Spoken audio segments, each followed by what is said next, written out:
This video has been developed as a learning resource to prompt thinking, ideas, and to inspire so that you can bring your thoughts and questions to our webinar on January 23rd, where you will have the opportunity to connect with other Virtual School Network educators. So what is a flipped webinar?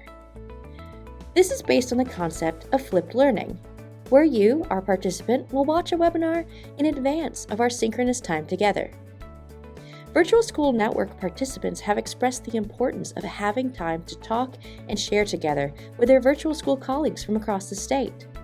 So this format emphasizes being able to meet the immediate needs and interests of you, promoting active engagement and facilitating the exchange of ideas and best practices in a relaxed and informal setting. When viewing this resource, note that there will be opportunities to pause the video and stop and reflect.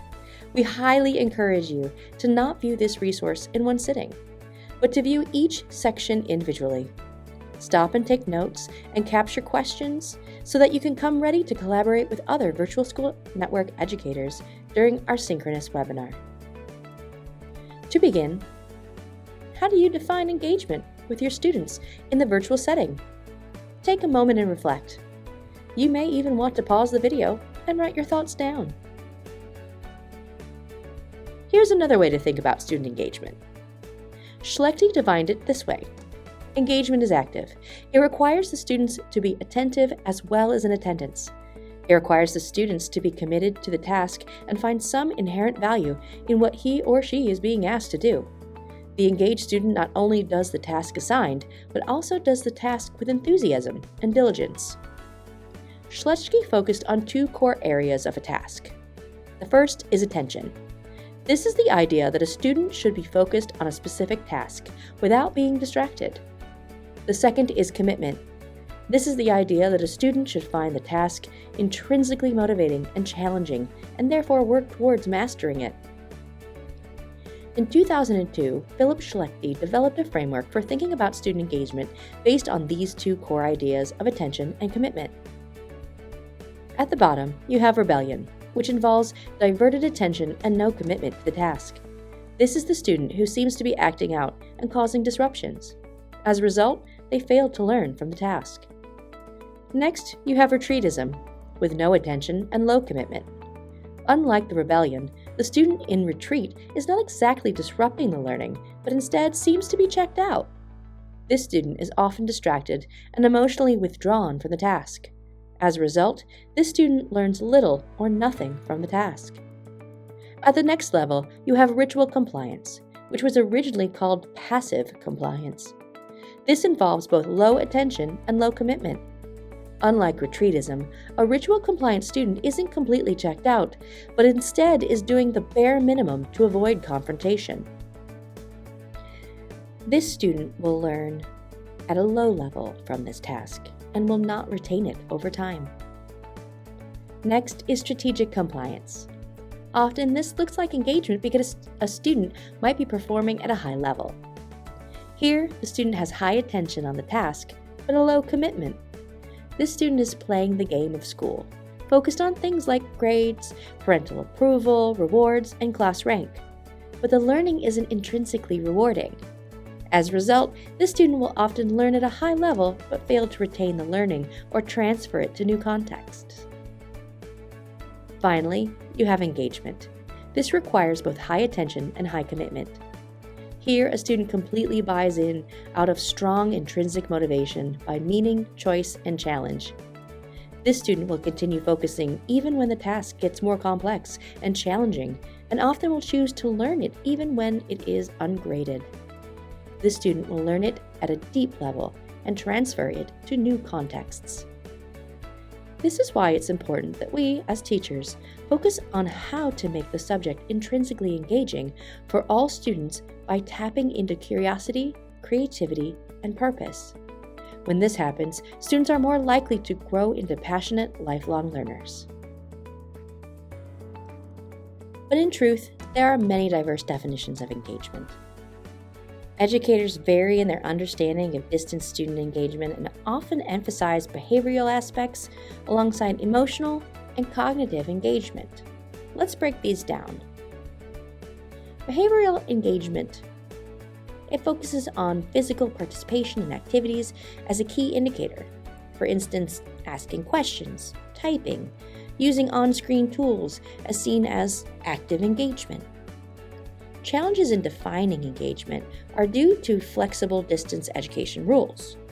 Participation is measured through class attendance or work submission. Emotional engagement. This holds a strong emphasis on the value of relationships and creating a learning environment that fosters interest and enjoyment. Primary school students, for example, their engagement is heavily influenced by parent-teacher relationships. Cognitive engagement. This includes learning processes and metacognition. However, evidence in self-regulation in a distance education setting is challenging. There is some debate on whether engagement requires higher-order thinking, with some teachers believing it's not necessary for all activities. What do you think? And additionally, a lesser-known definition of engagement is agentic engagement. This may be a new term for you. This is where there are instances of students taking initiative or leading activities. Though not explicitly defined as agentic engagement, students' agency often emerges from unplanned situations or as a means to increase interest and collaboration. For example, in an 8th grade virtual social studies class, the teacher may introduce a unit on the American Civil War. During the discussion, a student, let's say her name is Maya, expresses keen interest in the roles of women during this period. She asks if the class can explore this topic further. The teacher recognizes this as an opportunity for agentic engagement and encourages Maya to lead a small research project on the subject. Maya takes the initiative and collaborates with a few classmates to create a digital presentation. At this time, take a moment to pause, take notes, and capture questions so that you can come ready to collaborate with other Virtual School Network educators during our synchronous webinar. What have you heard so far that's got you thinking? What are things that you're already doing? Or things you could potentially try?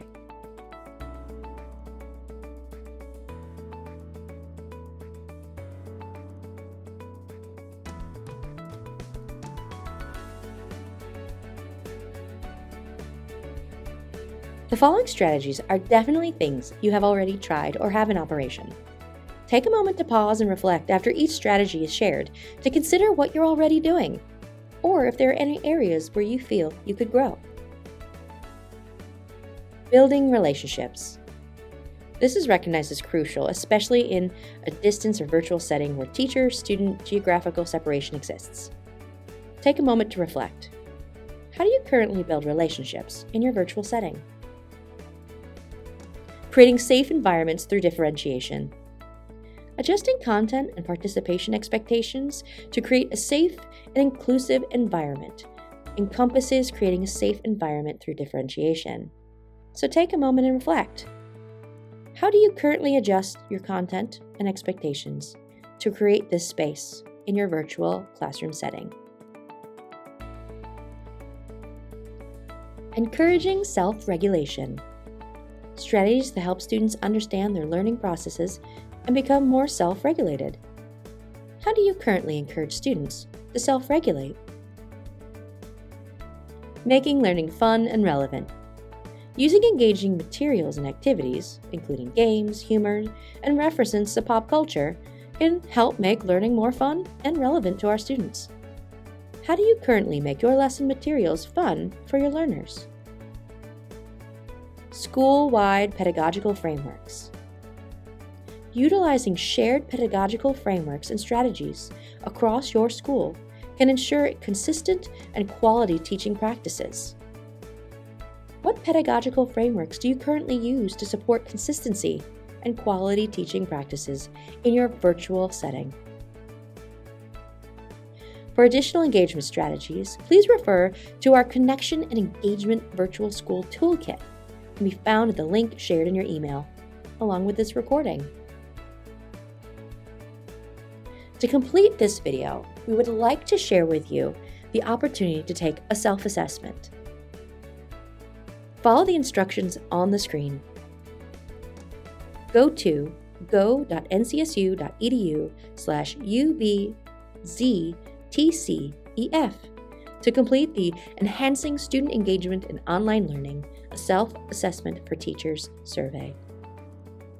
Your results will be emailed back to you. Please complete your self-assessment and bring your results to our webinar on January 23rd. And as always, please feel free to reach out at any time.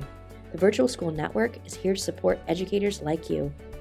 And thank you for what you do for students every day.